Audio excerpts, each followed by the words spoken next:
अस्सलामुअलैकुम। मेरा नाम है मोहम्मद हुज़ैफ़ा अली और आप लोग देखें क्लास 9 की बायोलॉजी का chapter number 7 which is bio energetics.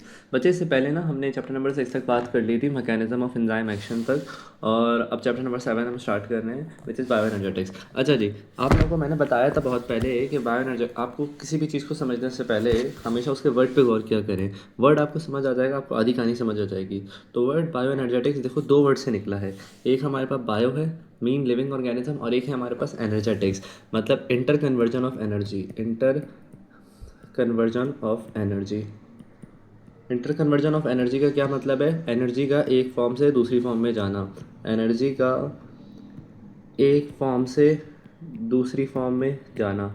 और बायो एनर्जेटिक्स का मतलब क्या है? लिविंग ऑर्गेनिजम्स में होने वाली free energy which is converting into different form of energy.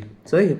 इस चैप्टर में आप लोग पढ़ोगे कि हमारे पास इंट्रोडक्शन क्या, मतलब introduction and role of ATP. ATP क्या होता है और उसका रोल क्या होता है बायो एनर्जेटिक्स में। फोटोसिंथेसिस क्या होती है, सही है, और रिस्पायरेशन क्या होती है। अब ज़रा स्टार्ट करते हैं चैप्टर। ओके जी।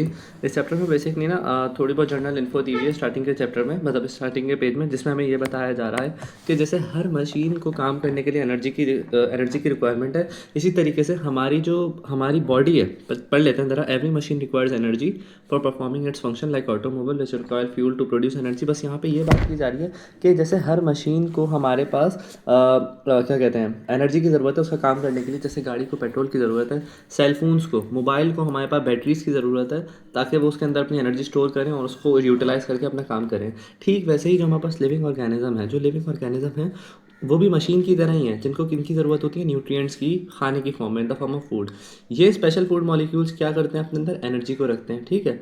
अब सवाल ये पैदा होता है कि इन फूड मॉलिक्यूल्स के अंदर एनर्जी कहाँ से आई। मतलब ये फूड मॉलिक्यूल तो हमें एनर्जी देने ना, इन फूड मॉलिक्यूल्स के अंदर एनर्जी कहाँ से आई। ओके जी। इसका जवाब यहाँ नीचे दिया गया है। The only source of energy on earth is sun. सन्स पे जो वाहिद सोर्स है एनर्जी की वो क्या है? ओ सॉरी, अर्थ पे वाहिद सोर्स ऑफ एनर्जी क्या है हमारे पास? Sun. Energy of the sun reaches into the earth in the form of light. ये जो सन है, सन से एनर्जी ज़मीन पे पहुंची है किस फॉर्म में? लाइट एनर्जी की फॉर्म में। धूप की शुआएं आती है ना हमारे पास, लाइट एनर्जी की फॉर्म में।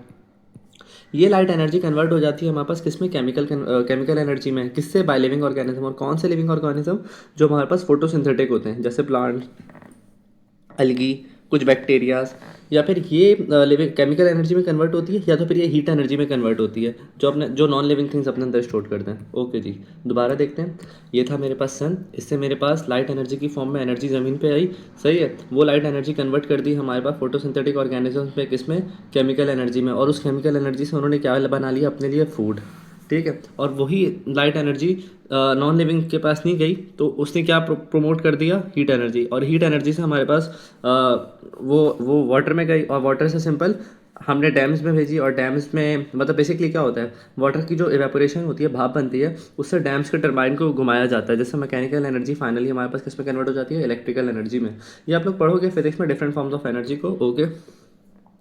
ये ऊपर वाला चार्ट क्या दिखा रहा है आप लोगों को? ये दिखा रहा है conversion of energy from one form to another form. मतलब एक कंजर्वेशन ऑफ एनर्जी क्या कहती है कि एनर्जी हमारे पास जितनी भी है वो कांस्टेंट है। हाँ, पर वो अपनी फॉर्म को चेंज कर सकती है। जैसे हीट एनर्जी से हमारे पास मैकेनिकल एनर्जी में चली गई, मैकेनिकल एनर्जी से इलेक्ट्रिकल एनर्जी में। सही है। तो ये चीज़ हमारे पास law of conservation of energy ने इस चीज़ को स्टेट किया था। और law of conservation of energy को हम फर्स्ट लॉ ऑफ थर्मोडायनामिक्स भी बोलते हैं, विच स्टेट्स दैट कि एनर्जी ना बन सकती है ना तबाह हो सकती है। हाँ, वो अपनी शक्लों को एक फॉर्म से दूसरी फॉर्म में बदल सकती है। ठीक है। As we can see that heat energy of the light convert. सही है। बेसिकली यहाँ पे ये बात की गई है कि हीट एनर्जी से, जैसे हमने देखा हीट एनर्जी मतलब जो लाइट एनर्जी का ही पार्ट था, उसने क्या किया? जाके वाटर मॉलिक्यूल में काइनेटिक एनर्जी बढ़ा दी। सही है। और इस काइनेटिक एनर्जी ऑफ वाटर ने क्या किया? वो कन्वर्ट हो गया किसमें? मैकेनिकल एनर्जी में। बेसिकली आप लोगों ने अगर बड़े बड़े वो देखे हो ना, जो टर्बाइन्स लगे हुए होते हैं, उसमें ना पानी को ना भाप बना देते हैं। उन भाप बनने की वजह से ना जो टर्बाइन होती है ना, वो तेज़ी से घूमती है। और तेज़ी से घूमना मतलब क्या है? Mechanical work. तो उसके लिए क्या चाहिए? Mechanical energy. तो हमारे पास हीट एनर्जी कन्वर्ट हुई काइनेटिक एनर्जी में, वाटर को एवेपोरेट किया, और इस काइनेटिक एनर्जी ने क्या किया? विंड को घुमाया। वो क्या होगी? Mechanical energy. और फाइनली विंड के घूमने से क्या प्रोड्यूस हुई? इलेक्ट्रिसिटी। यानी ये किस में कन्वर्ट हो गई हमारे पास? इलेक्ट्रिसिटी में।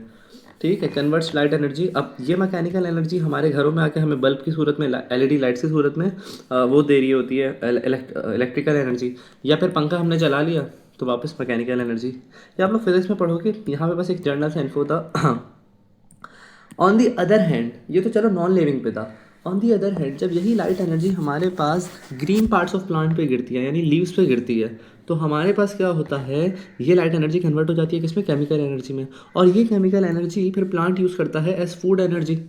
ठीक है, अब ज़रा सुनना, ये था मेरे पास एक सन, इसकी जाके शुआएँ पड़ी एक लीफ पे। एक सेकेंड मैं ज़रा कलर चेंज कर लेता हूँ।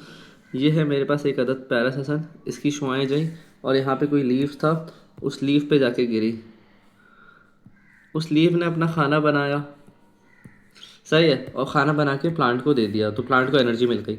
अब कोई दूसरा एनिमल आए जो इस लीफ को ही खा जाए, तो उस एनिमल को भी तो फूड एनर्जी मिल गई ना, इलेक्ट्रिकल एनर्जी मिल गई, क्योंकि क्योंकि लीफ के अंदर क्या पड़ी हुई थी, क्या कहते हैं, केमिकल एनर्जी। तो इसी तरीके से हमारे पास ये साइकिल चलता है। ओके जी, आगे चलते हैं। The study of conversion of free energy into different forms by living organism is called bioenergetics. इस पर हमारी बात हो चुकी थी कि बायोएनर्जेटिक्स क्या है, conversion of free energy into different forms, कि कहाँ किसके अंदर, लिविंग ऑर्गेनिजम्स के अंदर। इसको हम क्या कहते हैं, बायोएनर्जेटिक्स। ठीक है, ये हाँ अब आई नहीं काम की बात। It is a part of biology, physics and biochemistry, क्योंकि इन तीनों के अंदर किस चीज़ क्या इन्वॉल्व है, एनर्जी इन्वॉल्व है। और क्या टूट रहे हैं और क्या बन रहे हैं, बॉन्ड टूट रहे हैं और बॉन्ड बन रहे हैं, किसके अंदर, in the molecules of living organism. Bioenergetics को हम ऐसे भी डिफाइन कर सकते हैं, the study of energy, relationship, energy transformation and transmission in living organism. Energy का ताल्लुकात, एनर्जी एक शक्ल से दूसरी शक्ल कैसे जाती है, और एनर्जी कहाँ कैसे ट्रांसमिट होती है, कैसी एक जगह से दूसरी जगह आती है, सही। और एनर्जी के बनने के अमल को भी हम बायोएनर्जेटिक्स कह सकते हैं।